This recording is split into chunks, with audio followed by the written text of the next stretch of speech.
मेरे प्यारे विद्यार्थियों, आप सभी का स्वागत।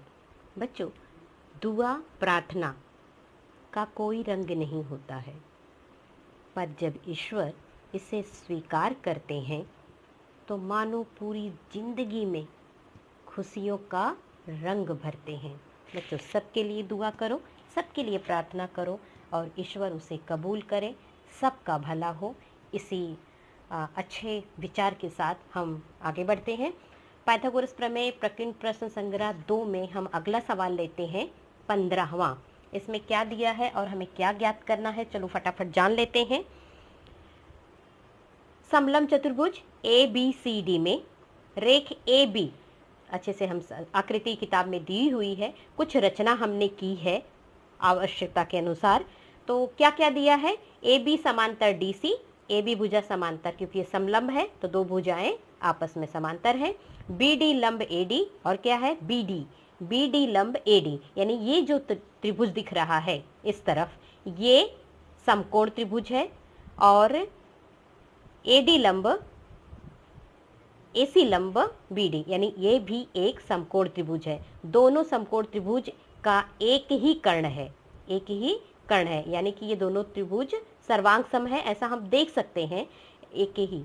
और आगे क्या दिया है? AB बराबर 25, और यानी कि जो समकोण बनाने वाली ये दो जो भुजाएं हैं इनका माप भी दिया हुआ है 15-15। अब हमें क्या ज्ञात नहीं है, क्योंकि समलंब चतुर्भुज का क्षेत्रफल होता है 1/2 समांतर भुजाओं का योगफल और गुणे ऊंचाई। तो एक भुजा पता है, लेकिन हमें DC नहीं मालूम है और हमें ऊंचाई नहीं मालूम है। तो हम ऊंचाई इनका हम एक रचना करते हैं।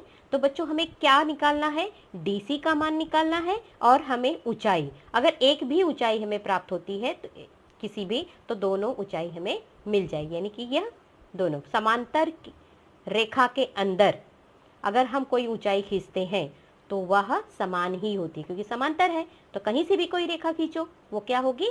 समान होगी। ठीक है, तो आगे बढ़ते हैं सवाल के लिए और थोड़ा सा देख लेते हैं कि हमें कैसे मिलेगा। तो हमें ये ऊंचाई निकालनी है। बच्चों, अगर हम ध्यान से देखें ये त्रिभुज को हम दो तरह से देख सकते हैं। ये आधार है और एक ये ऊंचाई, आधार ये, ऊंचाई ये। और दूसरी तरफ देखेंगे कि ये आधार और ये ऊंचाई, क्योंकि ये समकोण त्रिभुज है, समकोण त्रिभुज होने के नाते दोनों भुजा लंबवत होती हैं, तो एक को आधार और एक को ऊंचाई मान लेते हैं। तो यानी एक त्रिभुज का क्षेत्रफल हम दो तरह से निकालेंगे, और जब दो तरह से निकालेंगे तब हम इस ऊंचाई को प्राप्त कर लेंगे। तो कैसे इसको प्राप्त करते हैं, कैसे इसका हल करते हैं, चलो फटाफट देख लेते हैं। हम त्रिभुज लेंगे ADB में, आकृति आप बना के रख लीजिएगा पहले ही। जैसे ही आपको सवाल बताया जाए कि 15, आप वीडियो स्टॉप कीजिए, आकृति बनाइए, आपके समक्ष रखिए और फिर इसके बाद सवाल को हल करता हुआ देख लीजिए, ताकि आपके सामने आकृति बनी हुई रहे। बढ़ते हैं आगे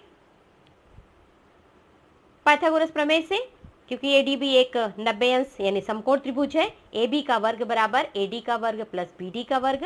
AB का मान हमें दिया हुआ है 25, AD भी हमें पता है, तो हमें BD का मान मिल जाएगा। हम मान रखेंगे, पक्षांतर करेंगे और हमें अच्छे से प्रैक्टिस हुई है वर्ग को निकालने का।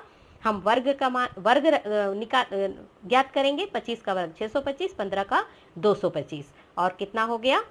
400। वर्गमूल दोनों पक्षों का लेंगे तो हमें BD का मान मिलेगा 20। इसी तरह से हम AC का भी मान निकाल लेंगे। बच्चों, हमने BD का निकाल लिया है, BD का मान निकाल लिया है। इसी तरह से हम AC का निकाल सकते हैं, लेकिन एक ही चीज को हम दो बार ना करके हम लिख सकते हैं इसी प्रकार AC का मान 20। अब हमें रचना इसमें बताना है कि हमने लंब खींचा है DM लंब AB पर और CN लंब AB पर, इस तरह से कि MN भी AB भुजा पर ही स्थित हो, MN बिंदु भी AB भुजा पर, यानी सभी एक रेखीय हो। चलो आगे बढ़ते हैं और क्या करना है हमें। जैसा मैंने पहले डिस्कस किया कि हमें एक ही त्रिभुज को एक आधार अलग और ऊंचाई अलग अलग करके लिखना है। त्रिभुज ADB में 1/2 आधार हमने BD लिया और ऊंचाई AD ली, तो 20 गुणे 15, हमें क्षेत्रफल कितना मिल गया? 150 वर्ग इकाई।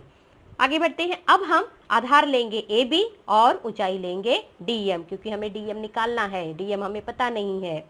और क्षेत्रफल हमने निकाल लिया, त्रिभुज का क्षेत्रफल हमें यहाँ मिल गया है 150। मान रखेंगे फटाफट, 1/2 25 गुणे DM और पक्षांतर कर देंगे। यहाँ पर 150 1/2 है तो यहाँ पे 2, यानी हम 2 भाग है तो गुणा हो जाएगा, 25 यहाँ पर गुणा है तो बटे में आ गया। और हम हल करेंगे और हमें कितना उत्तर मिल गया, हल करने पर 12 मिलेगा। आपको हल करना होगा ये 25 6 बार कटेगा, 25 6 बार कटेगा 150 में तो 6 आएगा, 6 दूनी 12 इकाई, हमें मिल गया 1। DM का मान मिल गया कथन 1। इसी प्रकार हम CN भी ज्ञात कर सकते हैं दूसरे त्रिभुज में। तो हम 2 बार ना करके हम 1 बार ही लिखेंगे और जब DM निकाल दिया तो इस तरह से हम कर सकते हैं CN भी 12 ही आएगा। आगे बढ़ते हैं।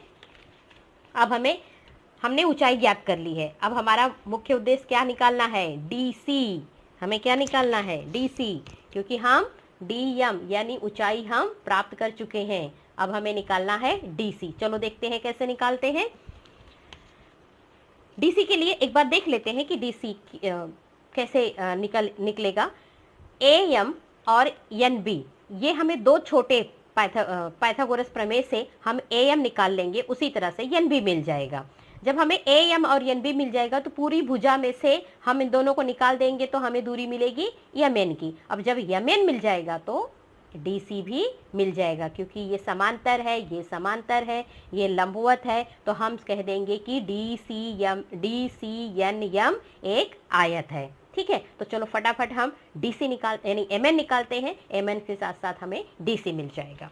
तो AD का वर्ग, DM एक 90 अंश समकोण त्रिभुज है, छोटे 2, और उसमें हमने मान लिखा AD का वर्ग बराबर DM का वर्ग प्लस AM का वर्ग। AD हमें पता है 15 सवाल में ही दिया है, DM हमने निकाला 12 है। अब हम AM निकाल लेंगे। मान रखे फटाफट, पक्षांतर किया 12 उस तरफ और वर्ग निकाला, वर्ग रख दिया, 15 का वर्ग 225 और 12 का वर्ग 144, घटाया कितना आया 81 और वर्गमूल दोनों पक्षों में लिया तो कितना मिल गया 9।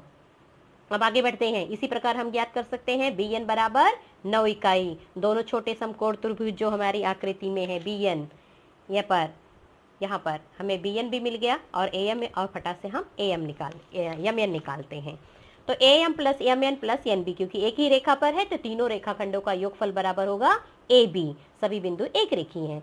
हमने AM निकाला, हमने NB निकाला, कितना हमें मिला 9। मान रख दिया।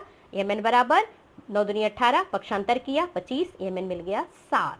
हमें MN, तो बच्चों हमें NN प्राप्त हो गया, MN बराबर 7। अब चतुर्भुज DCNM में रेख AB समांतर DC है, हमें दिया हुआ है, अतः DC समांतर रेख MN। जल्दी से देख लेते हैं। DC समांतर AB है, अतः DC समांतर MN। ठीक है, अब ये समांतर है और DN लंब MN है, हमने रचना की है, CN लंब MN है, अर्थात चतुर्भुज जो बीच में वो चतुर्भुज है वो DCNM एक आयत है, क्योंकि 2 सम्मुख भुजाएं समांतर हैं।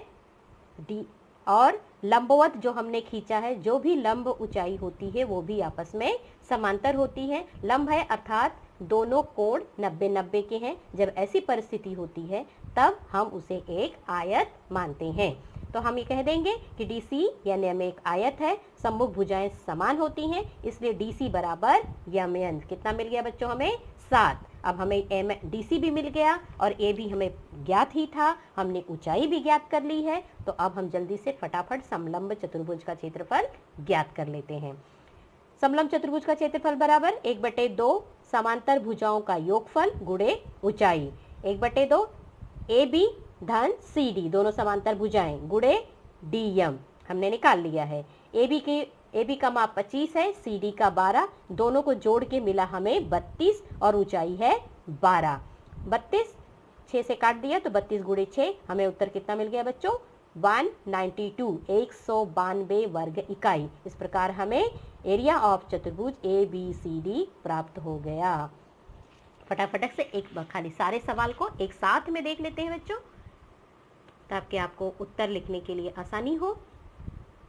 आप स्क्रीनशॉट ले लीजिए और सारे सवाल को हल कर लीजिए। देखिए एक बाय एक कैसे हम दो त्रिभुजों को क्षेत्रफल निकाल कर और हमने उनकी ऊंचाई ज्ञात की। इसके बाद समांतर रेखा में छोटी समांतर भुजा DC का मान निकाला और फिर हमने समलंब चतुर्भुज क्षेत्रफल में मान रखा और हमने सवाल को हल किया। उम्मीद करती हूँ आपको यह सवाल समझ में आया होगा बच्चों। आप अभ्यास करते रहिए और खुद को प्रेरित करते रहिए। गणित को समझकर, लिखकर पढ़ते रहिए। बहुत बहुत धन्यवाद। थैंक यू बच्चों।